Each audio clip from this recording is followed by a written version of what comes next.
Hi hello नमस्ते सत श्री अकाल कैम छो welcome back to Ranker channel. So बच्चों, आज हम साइंस में केमिकल रिएक्शन और इक्वेशन के बारे में थोड़ा सा आगे पढ़ने वाले हैं। लास्ट लेक्चर में हमने केमिकल रिएक्शन क्या होता है, केमिकल चेंजेस क्या होता है, केमिकल चेंजेस में कौन कौन से फॉर्मेशन होते हैं, जिससे टेम्परेचर चेंज होता है, सब्सटेंस चेंज यानी फेज चेंज होता है, उसका टेम्परेचर चेंज होता है, फेज चेंज होता है, फिर गैसेस प्रोड्यूस होते हैं और पार्टिसिपेटर रह जाता है। तो ये सब जो चीज़ है वो हमने पढ़ा था।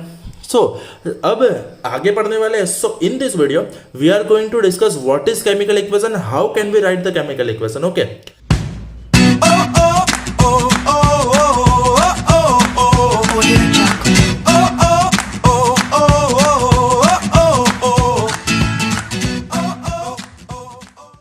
so first of all the first question is what is chemical equation.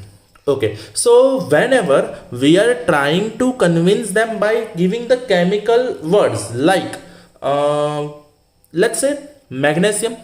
So when we burnt magnesium ribbon in the oxygen, means in the air, it produces magnesium oxide. So we need to write like magnesium burned in the air produces magnesium oxide. So it will be the long enough. Okay, so the method of representing का chemical reaction हुआ था, magnesium को oxygen के साथ हमने burn किया था। Whenever we are burning anything in the presence of air, you must need to add oxygen. हम कोई भी चीज को अगर एयर में बर्न करते हैं then we must need to put oxygen. So the method of representing a chemical reaction with the help of symbols. Okay, which are symbols? Like magnesium Mg, oxygen O2, they are the symbols. So the method of representing a chemical reaction with the help of symbols and formulae of the substance involved in it is a chemical equation. Chemical equation क्या बोलेंगे कि जो भी हमने word form में convert किया, जो भी हमने वर्ड फॉर्म में बोला था उसको हमें कन्वर्ट करना है केमिकल इक्वेशन के फॉर्म में। जैसे यहाँ पे मैंने एक एग्जांपल दूसरा बाहर का थोड़ा सा लिया है जैसे कि जिंक मेटल। कौन? Zinc metal reacts with dilute sulphuric acid. Dilute sulphuric acid, dilute क्या होता है? क्योंकि एक होता है जो स्ट्रांग होता है, एक होता है जो डाइल्यूटेड होता है। स्ट्रांग में क्या होता है? उसकी कॉन्सेंट्रेशन ज्यादा रहती है, और डाइल्यूट में वो थोड़ा पानी ऐड कर देते हैं। जैसे कि हमें रसना पीना है, ठीक है, तो हमने बहुत सारा रसना लिया और थोड़ा सा पानी लिया तो वो स्ट्रांग हो गया। हमने थोड़ा सा रसना लिया और बहुत सारा पानी ले लिया तो वो माइल्ड हो गया, यानी वो डाइल्यूट हो गया। So that is the dilute. Okay, so dilute क्या होता है, स्ट्रांग क्या होता है, वो हम एसिड बेस एंड सॉल्ट में पढ़ेंगे चैप्टर 2 में। Now again zinc metal reacts with dilute sulphuric acid to form zinc sulphate and hydrogen gases. So ये पूरी लाइन, ये क्या है, पूरा रिएक्शन है। ये रिएक्शन को मुझे वर्ड में लिखना है, ठीक है। ये क्या है, मैंने पूरा स्टेटमेंट लिखा है। अब स्टेटमेंट को मैं क्या कर रहा हूँ, वर्ड में लिखने जा रहा हूँ। सो जिंक कौन बन रहा है? जिंक सल्फ्यूरिक एसिड के साथ फॉर्म हो रहा है। So zinc plus sulphuric acid gives zinc sulphate plus hydrogen. Okay, so it is the equation in word.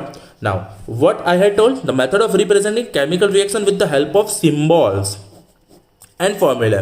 So we need to go for the symbolic language. So zinc को हम symbol में बोलेंगे Zn, capital Z small n। Sulphuric acid, you need to remember, sulphuric acid H2SO4, hydrochloric acid HCl, nitric acid HNO3।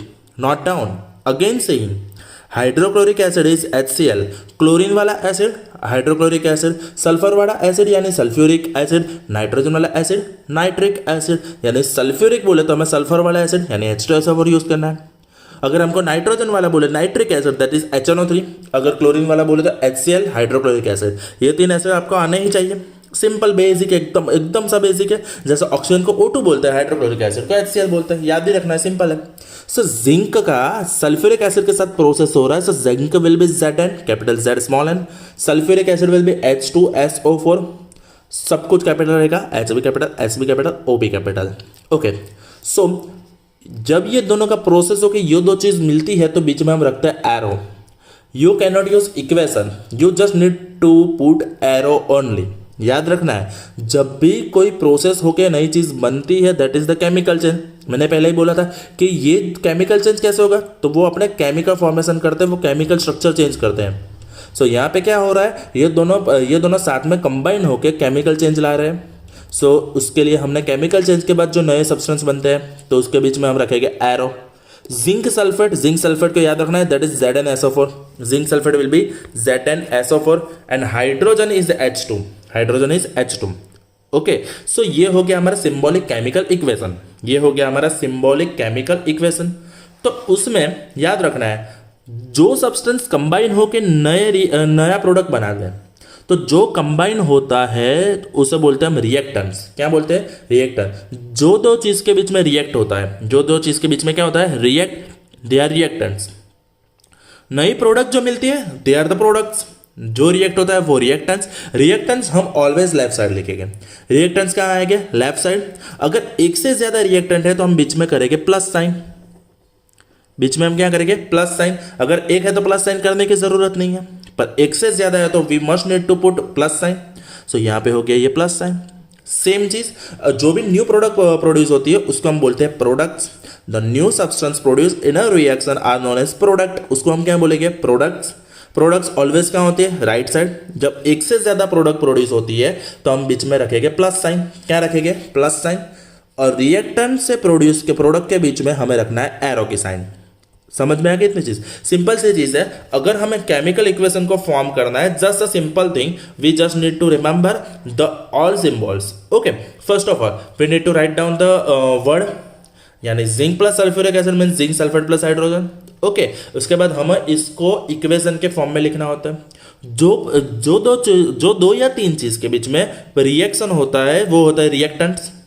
जो नई product मिलती है उसे बोलते हैं हम प्रोडक्ट्स। और दोनों के बीच में क्या आ जाता है? एरो। क्या आ जाता है? एरो। जैसे कि हम एग्जांपल लेते हैं मैग्नीशियम का। सो हमें एक चीज पता है कि मैग्नीशियम की ऑक्सीजन के साथ प्रोसेस होने से मैग्नीशियम ऑक्साइड बनता है। वो हमने लास्ट टाइम एक्सपेरिमेंट किया था, यानी Mg plus O2 gives MgO। ठीक है, तो यहाँ पे क्या लिखा है मैंने कि मैग्नीशियम की ऑक्सीजन के साथ प्रोसेस होने से मैग्नीशियम ऑक्साइड बनता है। तो इतना सब मीन्स इतना लेंथन लिखने की जरूरत नहीं है, इतना लेंथी नहीं लिखना है। तो हम क्या करेंगे? इसको इक्वेशन के फॉर्म में लिख रहे हैं, यानी Mg plus O2 gives MgO। इसको हम गिव्स बोलते हैं। क्या बोलेंगे? गिव्स। यानी Mg plus O2 gives MgO। Okay, इतनी बात समझ में आ गई है? ठीक है, जैसे कि अभी ये शॉर्टकट का ही जमाना है, हम व्हाट्सएप में ओके नहीं लिखते, के लिखते हैं। थैंक्स, पूरा थैंक यू नहीं लिखते, हम थैंक्स लिख देते हैं। यानी ये पूरा जमाना ही शॉर्टकट का चल रहा है। तो कहाँ पे हमें लंबे लंबे इक्वेशन लिखने की जरूरत है? Just simply need to go for only chemical symbols. Mg plus O2 gives MgO। यहाँ पे Mg प्लस O2 हमारा क्या हो जाएगा? वो हो जाएंगे हमारे रिएक्टेंट्स। और MgO क्या हो गया? हमारा प्रोडक्ट। यहाँ पे एक चीज समझ लो आप कि एक से ज्यादा रिएक्टेंट है तो बीच में प्लस रखा है, यहाँ पे रखा नहीं है। सिंपल सी चीज है। और ये जो इक्वेशन हुआ, जो हमने वर्ड से हमने प्रोड्यूस किया, वो होगा हमारा स्केलेटन इक्वेशन। इसको हम बोलेंगे स्केलेटन इक्वेशन। क्यों? क्योंकि ये अभी बैलेंस नहीं है। सर ये नया है बैलेंस? हाँ जी, हमें इक्वेशन को बैलेंस करना मांगता है। तो सबसे पहले हमने बेसिक समझ लिया कि क्या इक्वेशन होता है, रिएक्टेंट क्या होता है, प्रोडक्ट क्या होता है, वो सब चीज़ हमने समझ लिया। तो इक्वेशन को हम कैसे बैलेंस करते हैं वो चीज़ हम नेक्स्ट वीडियो में समझेंगे। सो यहाँ पे एक बार हम फिर से रिवाइज कर लेते हैं। कोई भी इक्वेशन क्या होता है? जो भी वर्ड फॉर्म होता है, केमिकल रिएक्शन होता है, उसको हम केमिकल सिंबल्स के फॉर्म में लिखते हैं। That is the equation. Reactants होते हैं लेफ्ट साइड, प्रोडक्ट्स होते हैं राइट साइड। रिमेंबर, रिएक्टेंट होते हैं लेफ्ट साइड, प्रोडक्ट होते हैं राइट साइड, बीच में होता है arrow. That is the chemical equation. Okay, thank you.